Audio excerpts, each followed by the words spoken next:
Israel has assassinated Hezbollah chief Hassan Nasrallah on Friday and launched airstrikes against the Houthi militia in Yemen at the weekend, while keeping up its barrage against Hezbollah targets throughout Lebanon. These developments have sparked more fears of a wider conflict in the Middle East. Let's cross to our correspondent, Trent Murray, who is in Tel Aviv in Israel. Trent, a very good morning to you. I imagine it's a very tense atmosphere in both Tel Aviv and the surrounding areas as well. Perhaps you can talk to us about the latest and what's been happening over this weekend. Well, good morning, Leanne. That's right. It's been a very busy 48 hours across sort of multiple fronts of this conflict. We've seen the Israeli Defense Force really continuing with those airstrikes across much of Lebanon. They say they're targeting Hezbollah parts of the country, strongholds, including Beirut. We know that well over 1 million people now have been displaced in Lebanon, evacuating away, particularly from the south of the country. But we know that services there are very, very stretched. We're hearing reports in the Lebanese capital itself that people are sleeping on beaches and even in the parks because they just don't have anywhere to go. But that hasn't seemed to have slowed down the Israelis. We've seen overnight them launch another airstrike, this time in a neighbourhood called Kola in Beirut. Now, what makes this significant is that this is outside of the southern suburbs, which is normally the Hezbollah stronghold.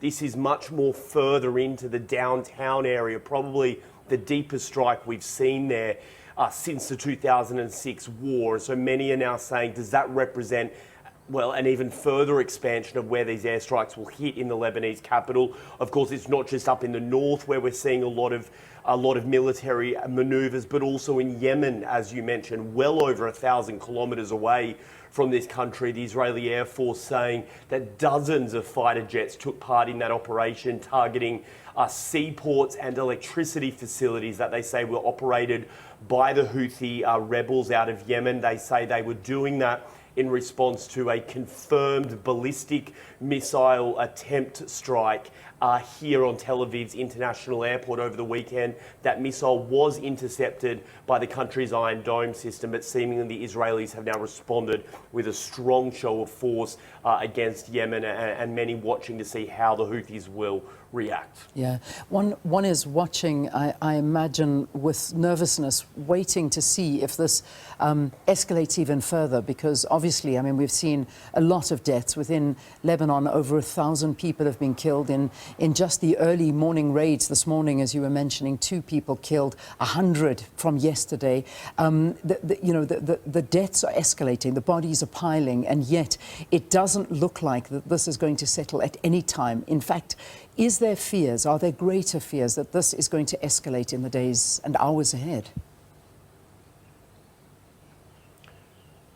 Well, look, there certainly is, because Hezbollah is still an incredibly potent enemy of the Israelis. I mean, they still have a considerable fire force. They've long thought to have a rocket arsenal of around 150,000, as well as tens of thousands of fighters. Now, yes, the Israelis have been managed to strike some pretty significant blows against that in these past 11 days of strikes, but I think most analysts in this region say they may just be scratching the surface of what's actually still there in that tunnel network. And so the question right now, I think, for many here in Israel is, how will Hezbollah respond to this? So far, there has been some rocket flurries, but nothing on a large scale, nothing that sort of symbolises a real attempt at trying to try and respond with force against what happened to the death of their leader, Hassan Nasrallah. I mean, that is just an extraordinary moment that the Israelis confirmed that they launched that airstrike, killing the leader of Hezbollah. Many thought he was seemingly either untouchable because of concerns about escalation, or that the Israelis would have struggled to find him, given it's thought he spent much of his later years living underground trying to escape this very sort of thing. So look, real concerns over that. Obviously concerns about Iran as well. What links all of these groups is they're part of that Iranian-backed axis of resistance. You know, does Iran step in here to try and support some of its allies in the region?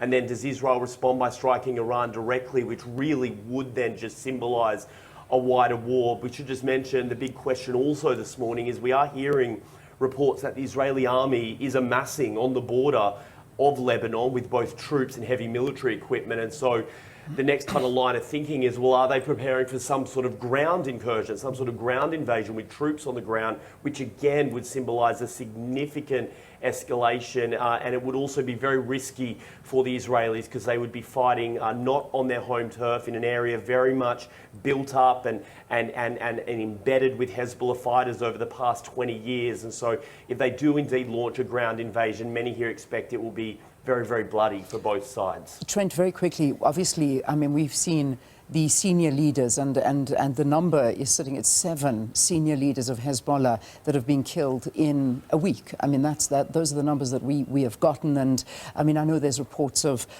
perhaps other senior leaders that have been killed, but they're denying claims that Abu Ali Rida, the commander of the group's Badr unit in the south of Lebanon, has been killed. But their leader has been killed, along with a lot of other senior members.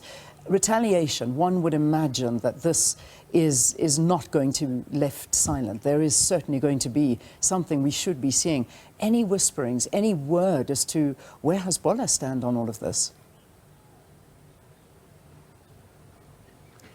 Well, I think first and foremost, they probably are just assessing what to do next because, as you say, their chain of command has been pretty well taken out by these airstrikes, confirmed by them, including from the very top, their leader, and then right down the echelons of power. And so there's a bit of a power vacuum there right now. Who takes over? What type of leader will they be? Will they decide to take a more aggressive stance, which could escalate things even further? I mean, what I can tell you is the Israeli Prime Minister, Benjamin Netanyahu, he gave an address overnight to the people of Israel in which he said, we're in the midst of great days and we are changing the strategic reality in the Middle East. Israel is winning, were his words. Well, we'll have to wait and see what exactly that winning looks like in the coming days and weeks to come, because as you say, this region truly now could be on the brink of quite a major conflict as Hezbollah and those other groups linked to Iran look to respond with force against what Israel has done. Trent, thank you. Thanks very much for the update. That's Trent giving us an update from Tel Aviv, the latest on the Middle East, to see, the escalation of the fighting in these countries, and of course certainly Israel, Lebanon, Gaza, and now Yemen over the weekend has been also severely damaged by some of these attacks. So we'll keep you posted, and much more discussions coming your way around this issue.